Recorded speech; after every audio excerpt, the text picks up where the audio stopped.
Friends, welcome to V2 classes विशाल के साथ मैं आपका स्वागत करता हूं आपके अपने चैनल वी2 क्लासेस में। तो हम लोगों ने कल के वीडियो में देखा है कि रिपोर्टिंग वर्ब क्या होती है और रिपोर्टेड स्पीच, ये हम लोग कवर कर चुके हैं। तो नेक्स्ट पे हम लोग पढ़ने वाले हैं। क्या पढ़ना है हम लोगों को पढ़ना है verb of the reported speech. Reported speech में उपयोग होने वाला वर्ब को ही verb of the reported speech कहते हैं। जैसे he said I am going to cinema now, ठीक है। तो इस उदाहरण में वाक्य में going verb of the reported speech है। जब हम डायरेक्ट स्पीच को इनडायरेक्ट स्पीच में चेंज करते हैं तो इसके लिए कुछ जनरल रूल और स्पेशल रूल बनाए गए हैं। चलिए, जैसे आपको पता होना चाहिए कि ये कितने जो अपने सेंटेंस होते हैं वो कितने प्रकार के होते हैं। तो यहाँ पर हम लोगों को पढ़ने को मिलेगा simple, interrogative, imperative, optative, exclamatory. ये 5 प्रकार के सेंटेंस होते हैं, ये हम लोगों को पढ़ना है। एक एक करके डिस्कस करने वाले हैं। चलिए नेक्स्ट स्लाइड पे बढ़ते हैं। Direct and indirect speech and rule. तो पहला आता है चेंज इन पर्सन, जो पर्सन बदलना, फर्स्ट पर्सन, सेकेंड पर्सन। तो मैं आपको यहाँ पे एक ट्रिक बता दूंगा, उससे आप बदल सकते हैं सिंपल से। तो डायरेक्ट स्पीच को इनडायरेक्ट में बदलने के लिए रिपोर्टेड स्पीच में प्रयोग होने वाले सर्वनाम, जिसको कहते हैं प्रोनाउंस, को निम्नलिखित प्रकार से बदलते हैं। जो फर्स्ट पर्सन प्रोनाउन होता है उसको रिपोर्टेड वर्ब में सब्जेक्ट के अनुसार बदलते हैं, सेकंड पर्सन को ऑब्जेक्ट के अनुसार बदलते हैं, थर्ड पर्सन को रिपोर्टिंग वर्ब में कोई बदलाव नहीं करते हैं। तो जैसे फर्स्ट पर्सन होता है तो आपको पता होना चाहिए फर्स्ट पर्सन होता है आई और वी। तो आई ओनली नहीं होगा, आई के जो जो ऑब्जेक्टिव केस, पजेसिव केस और रिफ्लेक्सिव केस, जिसको सेल्फ फॉर्म कहते हैं, वो भी इसी में फर्स्ट पर्सन में आ जाएंगे। जैसे आई होता है, आई का जो ऑब्जेक्ट होता है मी होता है, पजेसिव होता है माई होता है, और रिफ्लेक्सिव जो माई सेल्फ फॉर्म होती है तो माई सेल्फ होता है। ऐसे इसी प्रकार जो वी होता है, वी का ऑब्जेक्ट अस होता है और इसका पजेसिव केस अवर होता है और सेल्फ फॉर्म होता है और सेल्फ। तो ये मैं अभी आपको आगे मैंने एक पूरा चार्ट बना दिया, आप उससे सिंपली समझ लेंगे। मैं बस आपको समझा देना चाहता हूँ फर्स्ट सेकंड थर्ड क्या होते हैं। और ये आ जाते हैं हम लोग सेकंड पर्सन। जो ये सेकंड पर्सन होता है ये ओनली आपका यू होता है। तो इसका जो ऑब्जेक्ट होता है वो यू होता है, जो पजेसिव फॉर्म होता है वो योर होता है और जो सेल्फ फॉर्म होता है वो योर सेल्फ होता है, ठीक है। थर्ड पर्सन में आते हैं। जो थर्ड पर्सन होता है आपका, जो थर्ड पर्सन होता है वो ही सी इट कुछ भी हो सकता है। आपको ये दोनों याद रख लेना है। ये फर्स्ट पर्सन में चले जाएंगे, ये आपका यू सेकेंड पर्सन में चला जाएगा। तो आप समझ गए होंगे। और यहाँ पर मैं आपको एक ट्रिक बताने वाला हूँ कि आप पर्सन कैसे चेंज कर सकते हैं। जैसे आप यहाँ पर याद कर सकते हैं सन, SON, सन बटे 123। यहाँ पर आप सन बटे 123 याद कर सकते हैं। मतलब जो सब्जेक्ट होगा वो फर्स्ट पर्सन के अनुसार चेंज होगा, जो ऑब्जेक्ट होगा वो सेकंड पर्सन के अनुसार चेंज होगा, जो थर्ड पर्सन होगा वो नो चेंज होगा। तो आपको याद रखना है, जो फर्स्ट पर्सन होता है वो सब्जेक्ट के अनुसार चेंज होगा, जो सेकंड पर्सन वो ऑब्जेक्ट के अनुसार, थर्ड पर्सन नो चेंज। तो आपको यहाँ पर एक ट्रिक मिलती है, ये ट्रिक से आप याद रखना है कि सन बटे 123 होता है वो आपका जो पर्सन होते हैं उसमें आपकी हेल्प करेंगे। तो चलिए नेक्स्ट स्लाइड पे बढ़ते हैं।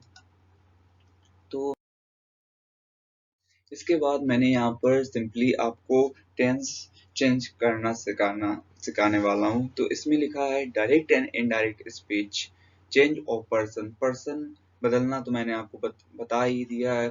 तो जो आपके सेंटेंस होते हैं वो किस प्रकार से चेंज होते हैं। जो सिंपल प्रेजेंट होता है वो सिंपल पास्ट, और present continuous past, past perfect में present perfect, past perfect, present perfect continuous, past perfect continuous में चेंज होता है।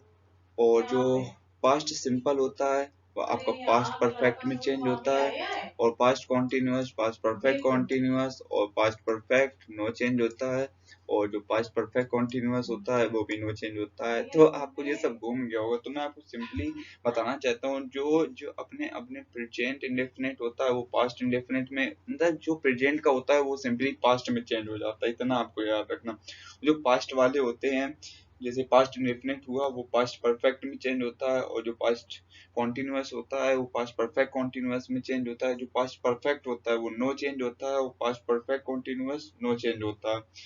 और आप सिंपली मेरी लैंग्वेज सुनिए, मैं क्या बोल रहा हूँ, और उसको नोट नोट डाउन कीजिए, एक बार घर पे जरूर इसको पढ़िए, आपको जरूर समझ आएगा। तो सुनिए, जो प्रेजेंट होता है वो आपका पास्ट में चेंज होता है, जैसे प्रेजेंट इंडेफिनिट हो गया आपका, तो वो आपका चेंज हो जाएगा। Past indefinite, present continuous, past continuous, present perfect, past perfect, present perfect continuous, past perfect continuous, इसमें आपको कोई भी प्रॉब्लम नहीं होगी। लेकिन आपको जो पास्ट में जाएंगे तो उसमें आपको ध्यान देना होगा, जो पास्ट इंडेफिनिट होता है वो पास्ट परफेक्ट में चेंज होता है, जो पास्ट कॉन्टिन्यूअस होता है वो पास्ट परफेक्ट कॉन्टिन्यूअस में चेंज होता है, जो पास्ट परफेक्ट होता है वो नो चेंज होता है, जो पास्ट परफेक्ट कॉन्टिन्यूअस होता है वो भी नो चेंज होता है। पास्ट परफेक्ट और पास्ट परफेक्ट कॉन्टिन्यूअस ये दोनों नो चेंज होते हैं। और फ्यूचर में जो आ जाए, विल आ जाए, सेल आ जाए, तो विल का वुड कर देंगे, सेल का शुड कर देंगे। चलिए आगे बढ़ते हैं।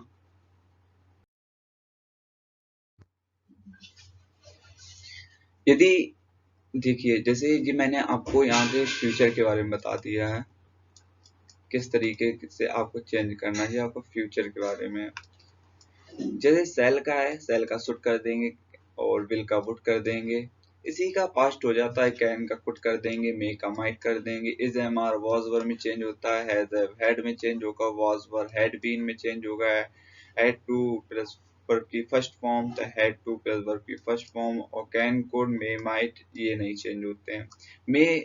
मे माइट में चेंज होता है, बट अगर मैं बता दूं, आपको क्लियर कर दूं, जैसे यहाँ पर आपका पास्ट दिया हो, यहाँ पर पास्ट दिया हो, कुड जैसे दिया है, शुड दिया है, तो ये आपके चेंज नहीं हो गए। अगर यहाँ पे जैसे देखिए शुड दिया है, तो ये सेल का शुड हो जाएगा, सेल का शुड होता है, बट कुड का नो चेंज होता है। तो आपको यहाँ पर ये याद रखना होगा। चलिए नेक्स्ट पे बढ़ते हैं।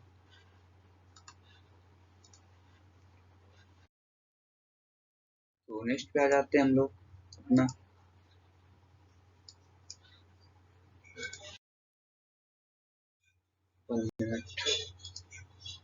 तो यहाँ पर हम लोग देखने वाले हैं जो समय में परिवर्तन होता है वो किस प्रकार से किया जाता है। तो यहाँ पर हम लोग देखते हैं, जैसे कि ये लिखा है दिस, तो दिस को आप किस में बदलेंगे, डेट में, और दीज का दोज में, ईयर का देयर में, हिंस को देंस में। तो आप यहाँ देख सकते हैं मैंने सब लिख दिया है। नाउ को देन में, दस का सो में, टुडे दैट डे, और यस्टरडे का द प्रीवियस डे, ठीक है, और द डे बिफोर यस्टरडे को टू डेज बिफोर में बदलते, टुमारो का द नेक्स्ट डे। ये सब आपको पढ़ लेने हैं, याद कर लेने हैं। बट ये याद रखिए, जैसे डेट आ जाए तो डेट को आप दिस में नहीं चेंज करेंगे। अगर दिस आता है तो आप उसको डेट में चेंज करेंगे। ये आपको याद करना है कि दिस को डेट में चेंज करेंगे, बट डेट को दिस में चेंज नहीं करेंगे। ये आपको याद रखना है, रखना पड़ेगा। तो जैसे लास्ट, जितने आपके ये लास्ट वाले आते हैं, आपको द प्रीवियस लगाना है, लास्ट वाले द प्रीवियस लगाना है। मंथ आए तो मंथ लगाना है, ईयर आए तो ईयर लगाना है। सिंपल, ये भी आपकी एक ट्रिक बन जाती है। तो लास्ट डे आ जाए तो उसको प्रीवियस डे में चेंज कर देते हैं, उसमें प्रीवियस लगाते हैं। जितना आपका लास्ट आएगा उसमें सब में आपको प्रीवियस का यूज करना है सिंपली।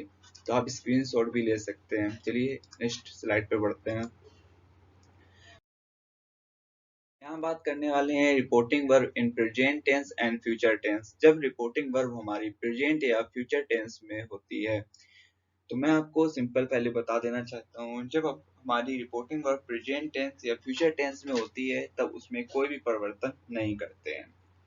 और जब प्रेजेंट फ्यूचर टेंस में कोई परिवर्तन नहीं करते, जब पास्ट टेंस में होती है तब करते हैं। क्योंकि आपने देखा होगा सेट टू, जैसे सेट टू लिखा उसको टोल्ड में बदलते हैं, और आगे जो भी क्रिया लगी होती है उसके पास्ट फॉर्म ले लेते हैं। तो चलिए जैसे देखते हैं, फर्स्ट रूल क्या है, यदि रिपोर्टिंग वर्ब प्रेजेंट टेंस या फ्यूचर टेंस में हो तो रिपोर्टेड स्पीच में कोई बदलाव नहीं होता। मैंने आपको यही बताया कि अगर रिपोर्टिंग वर्ब प्रेजेंट या फ्यूचर टेंस में हो तो रिपोर्टिंग वर्ब में कोई बदलाव नहीं होता है। और सेकेंड में बढ़ते हैं, जब इन्वर्टेड कॉमा के अंदर असर्टिव सेंटेंस रहता है तब इनडायरेक्ट इन्वर्टेड कॉमा के बजाय डेट का प्रयोग किया जाता है।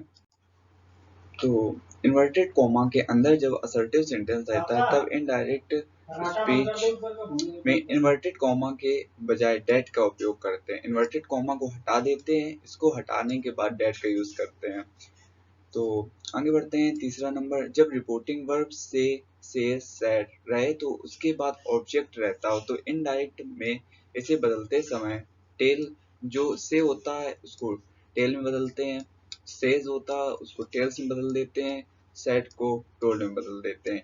अगर ऑब्जेक्ट दिया हो, जैसे लिखा हो सेड टू, अगर जैसे लिखा हो सेट टू तब इसको आप टोल्ड में बदलेंगे। जब सेट टू लिखा हो तब आप इसको टोल्ड में बदलेंगे। अगर इसके बाद ऑब्जेक्ट नहीं होता है तो आप इसको नहीं बदलेंगे, सेट का सेट ही रखेंगे। अभी एग्जांपल से समझेंगे। अगर ऑब्जेक्ट ना रहे तो उसे जैसे का तैसा ही रखा जाता है, अर्थात कोई बदलाव नहीं करता है। मैंने बता दिया आपको। चौथा, अगर यूनिवर्सल ट्रुथ दिया हो तो अगर यूनिवर्सल ट्रुथ, जनरल ट्रुथ और नेचुरल ट्रुथ, प्राकृतिक नियम से संबंधित हो, सेंटेंस में बदलाव नहीं होते हैं। अगर कोई यूनिवर्सल ट्रुथ दिया हो, जैसे honesty is the best policy, तो इस प्रकार के वाक्यों में हम लोग कोई भी परिवर्तन नहीं करते हैं। तो अगले वीडियो में हम लोग समझने वाले हैं कि कुछ एग्जांपल्स इसके देखेंगे और इसके एग्जांपल्स और इसके और भी जो रूल हैं उनके बारे में डिस्कस करेंगे। अगर वीडियो अच्छा लगा हो तो वीडियो को लाइक कर दीजिए तथा चैनल को सब्सक्राइब कर लीजिए। मैं ऐसे ही वीडियो लाता रहूंगा। Thank you.